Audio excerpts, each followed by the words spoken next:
One day, without warning, everything will stop. Your heart, your breath, your time. The people you love will cry, but you will hear nothing.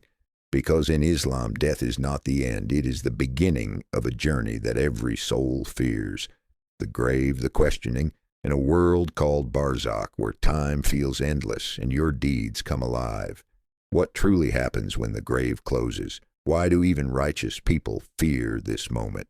Stay with me till the end, because this reality will change how you live forever.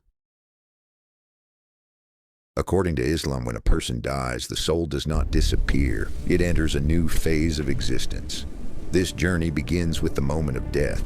Angels descend, bringing comfort to the righteous and fear to those who denied the truth.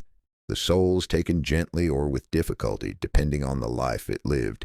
Then comes the grave, a place of silence, darkness, and truth. The grave is either a garden from paradise or a pit from hell. Here the soul realizes that the world it loved is gone forever. The first night in the grave is the hardest. No family, no friends, only deeds remain. Then come the questions. Who was your Lord? What was your religion? Who was your prophet? At that moment, nothing helps except true faith and sincere actions. After this begins the life of Barzakh, a world between this life and the day of judgment. Time feels different here. For some, it is peace and rest.